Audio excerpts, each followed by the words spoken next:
this, I don't know. But he was always encouraging me to learn Mishle.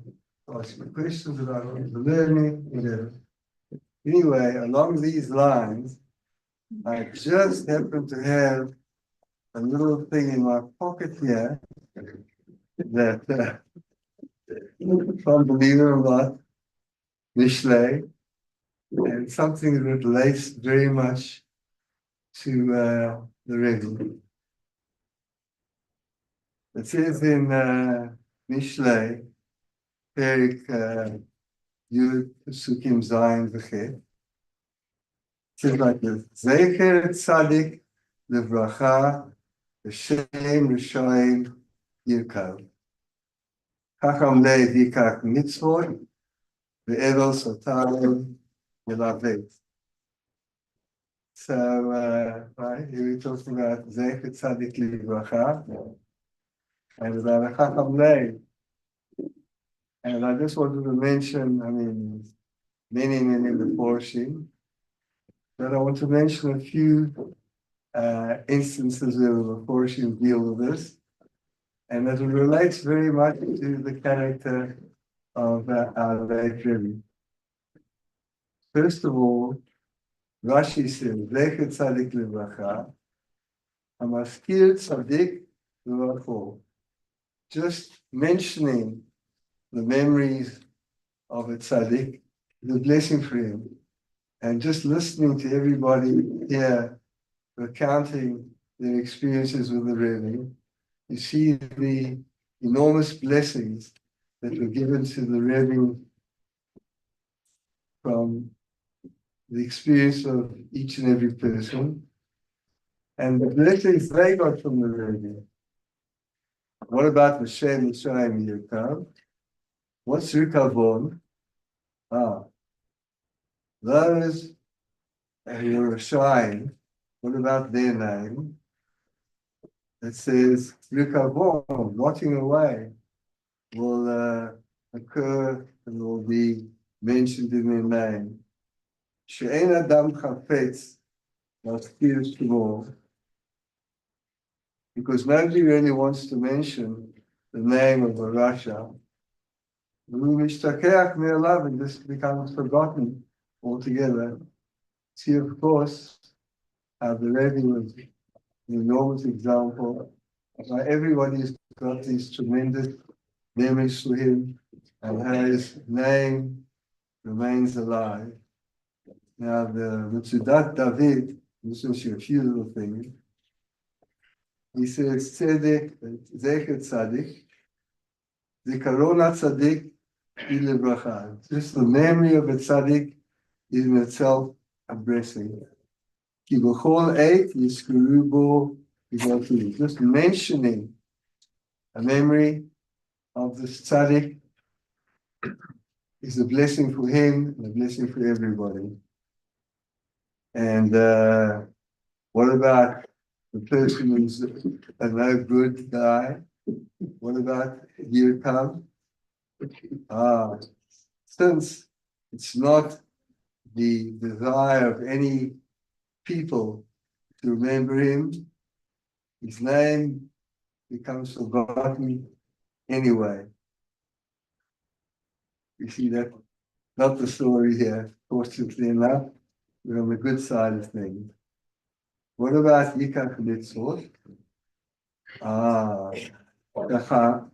Kacham L'chol eit v'lo yachdel. He takes, here's the Rebbe, Yikach Mitzvot, he took mitzvahs at every opportunity and never stopped taking mitzvahs. Chacham Lev Yikach Mitzvot. What's a wonderful example of this from the Torah?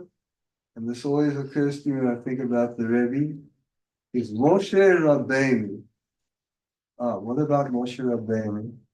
And Rebbe was like Moshe Rabbeinu for us in our generation. Moshe Rabbeinu, when all Israel was in the Bizat Mitzrayim, they were grabbing and robbing and destroy everything in Mitzrayim. What was Moshe doing? Lu haya osek b'mitzvot. He was busy with mitzvot. Shneimar in Shmos Yud Gimel Yutet.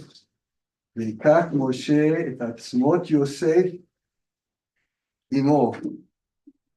You see that Moshe Rabbeinu, he was interested in not plundering Egypt.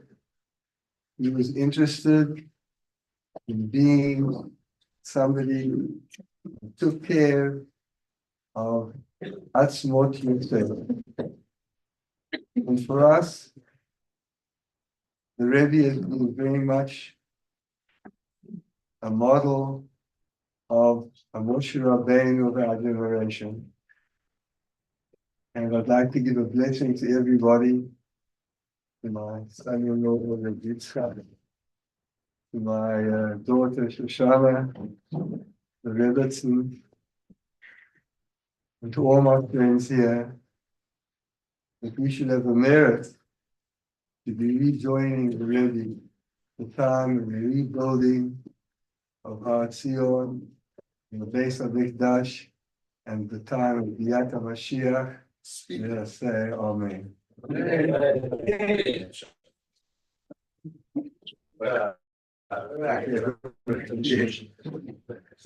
Just want to mention two things. First of all, I want to ask forgiveness for the Talmud that I didn't ask them to speak now because I made a cheshbon on this year. We'll let the younger Talmidim to speak. I saw Rabbi Kamun. I don't know if he's here still. Maybe next year, or maybe we have a scene so he can speak downstairs and others. Anyhow, that's one thing. Number two is I want to thank my wife, Shoshana Goldstein, that really she really holds the yeshiva in many, many ways. A lot of the outside work that we don't see in the Besmedrash, hold the yeshiva financially, and many, many things that she's doing for the yeshiva to the mice to be run and to exist. That's serious. You don't know because she doesn't involve like years ago. The Rebbe used to have a pocketbook, everything was there. She has an office. But the mice, the yeshiva stands on her, so she'll be a bracha for all her requests should come true. So we're going to daven mincha, B'ezrat Hashem. Right after that, we're going to go to the cave. Also, Rabbi Miller. Somehow, in my mind, was to ask you to speak, but you spoke ever before. Yeah, what? Right now, good. Mina Shamayim. Good. I saw it. I said, suddenly, I didn't see you when you were sitting.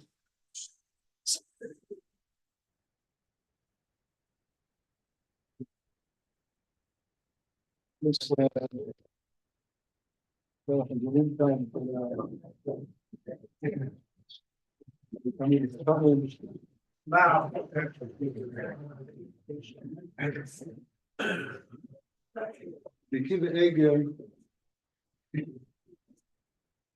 said a beautiful shot about Moshe Rabbeinu. When he came down from Har Sinai, he had a light shining out of his face.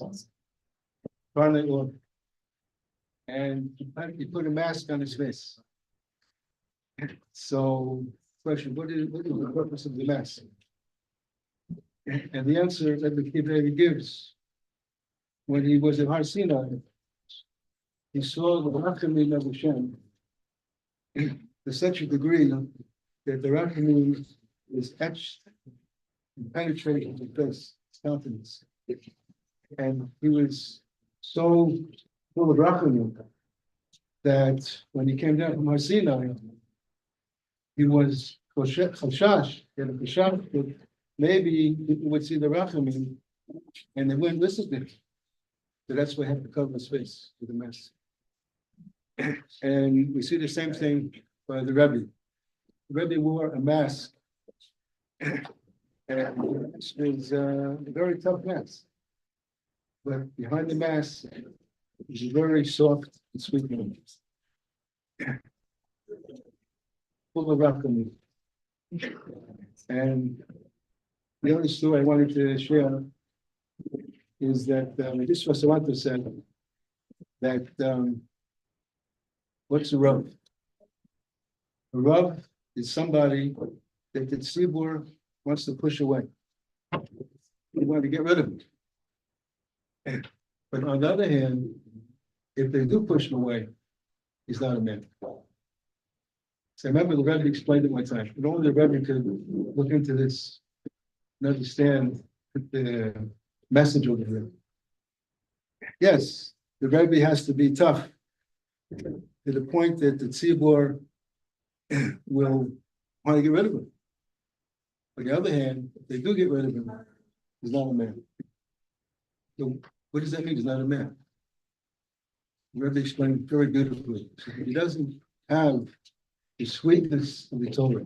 Doesn't convey the sweetness of the Torah. Doesn't make it sweet for people. He's not a man. So therefore, if they want to push him out because he's tough, but on the other hand, if he makes the Torah sweet and makes it scrumptious and delicious and mitzvahs, so then they're going to keep him. And this was the Rebbe. He had the balance. I remember one time when my parents came, the Rebbe was in his office and he told them that on Har Zion, David Melech put together the kalim for the Beis Hamikdash.